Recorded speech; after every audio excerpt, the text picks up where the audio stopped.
Who the fuck is that?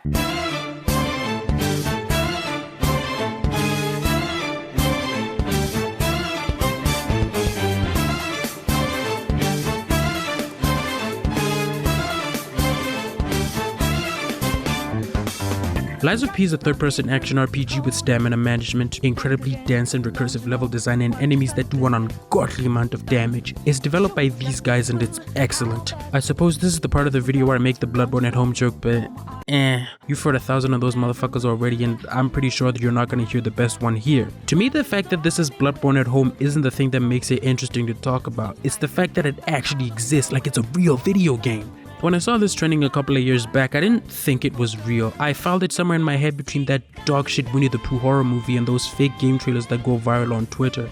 But lucky for you, I am stupid and wrong. This game is incredible.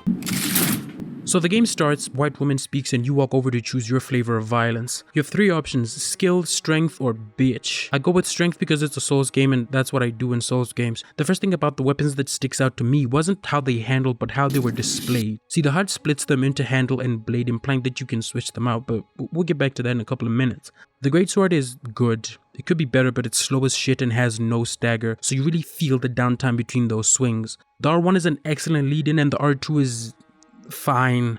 The backstab is kinda floaty. I hate how it feels. It feels way too action gamey. Like, fuck your acrobatic bullshit. Just plunge the sword down his fucking neck and blow out my motor on the controller. The backstabs are one of the best parts of any encounter in a Souls game because it rewards you for deftly navigating a combat encounter. It lets you punctuate it with a moment of insane violence, and that's why they've only gotten more and more vicious with every new Souls release. The greatsword has a really good damage reduction stat, which caught me off guard because I thought I was playing Bloodborne and ain't no fucking blocking in Bloodborne. And then it dawned on me. Oh no, oh man, oh fuck, we're not playing Bloodborne. This is Sekiro. I fucking suck at Sekiro. Well, that's a bit reductive because it's not exactly like Sekiro. The game has a perfect parry like Sekiro's, but unlike Sekiro, you don't eat shit when you whiff it. Instead, it blocks that attack and the health you lose can be regained by attacking enemies. Think Bloodborne's rally mechanic, but instead of forcing you to be more aggressive, it incentivizes perfect parry timing. It actually works much better as a parry motivator than Sekiro's get good or fuck you because you don't really have to do it, but you choose to because it feels incredible, and it lets you do visceral attacks, which are not signposted as well as they should be.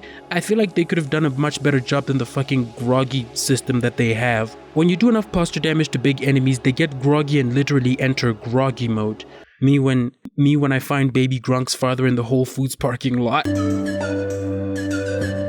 Also, they're lucky that parrying in this game feels so good because the dodge is literally Hitler. It covers so little space and the roll has dogshit invincibility frames. I hate it so much. I got clipped in the middle of a dodge roll multiple times. It's so terrible, holy shit.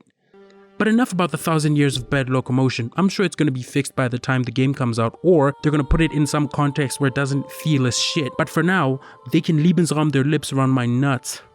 The greatsword has a 60% damage negation stat that gives you a lot more wiggle room to make mistakes and learn patterns from these boss fights. On the other end of the spectrum is the rapier, which has the lowest out of all the weapons in terms of damage negation, so it feels really good when you get that parry timing just right. It's the perfect weapon for freaks like Ongbal, but I'm normal. I can't do any of this shit. I cannot cope with 30% damage negation no matter how excellent the moveset of the rapier is. Which brings me to the best part about this game by far. You can change out weapon blades and handles to create new movesets, and that shit is so good. And because the weapon stats are distributed in such a way that the handle has the moveset and the blade has the attack damage, you can take the rapier's super good moves and put them on the greatsword blade for just the nastiest DPS and damage reduction combo. Or I can take the Tesla coil that does super high damage but is slow as shit and attach the head to the police baton because the R2 on that is nasty. And when you have it with the activated coil, it does insane damage. It's so good. I am rock hard right now. This demo is incredibly generous. It comes with 4 boss fights: Baller Swag Knight, Donkey Man with a Tree Saw, Guardian Ape, and Blood-Starved Beast. Having the Guardian Ape as the first fucking boss in your demo is so nasty, bro. The first phase is easy enough to learn, but the second one is where things really start getting crazy. Delayed attacks, speed ups, gotchas, and that spaz attacks that all the big enemies in Souls games do when you think you're in the clear, but they only do it like 30% of the time, so you never really know where it's coming. All in all, it's an incredible fight. The strange donkey man isn't that much more interesting. He's just a roadblock between you and Geppetto.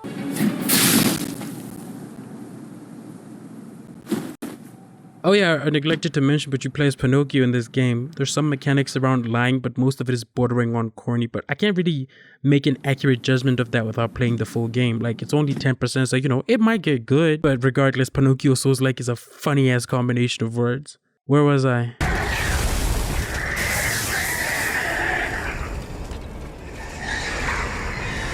Bloodstarved Beast is the peak of this demo. He's spastic and hits like a fucking truck, and like his harder, fleshier cousin, he's here to make sure that by this point you've learned how to fucking parry. He even does the second phase status ailments, but where Bloodborne has HIV and mental health issues, this game has electric shock because, you know, everything's a robot. Like any other good Soulsborne status effect boss fight, it adds a layer of complexity to the fight that makes learning that second phase that much more rewarding. That long hanging overhead you've been parrying all this time becomes a little riskier when you factor in the delayed electric shock that follows every move. It is so good, it's crazy.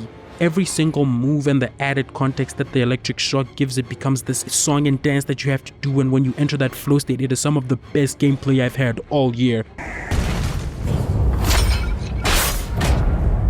The only real complaint I have apart from the dodging is the weapon durability. It sucks so fucking much, dog. It's Dark Souls 1 Uchigatana levels of bad, and it's fucking pointless too because they give you a grindstone that fixes your shit at no extra cost, which proves to me that the only reason it's there is to pull you away from the part of the game you're actually enjoying so you can make your weapon usable again.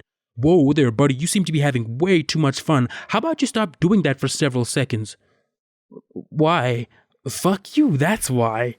I hope someone old yellers that mechanic before the game comes out. I know it's not gonna happen, but fuck, it'd be good if it did. If these complaints sound petty and small, that's because they are. There really isn't that much to complain about, all things considered. The game is incredible. It's much better than it has any right to be. There's so much that I still haven't talked about, like the Shinobi prosthetic and how you can get different versions of it and how they all alter the flow of combat, or the skill tree I found at the end of the demo that might have the worst name out of anything in video game history, or how this game's healing items are like a happy medium between the blood vials and the Estus flasks. September 29 is going to be a special day on God. For real, for real. Fire emoji. This game might be the best thing to happen in Korea since Park Chan-hee got shot in the face by his chief of staff. He shot him like 5 times. That dude is so fucking cool.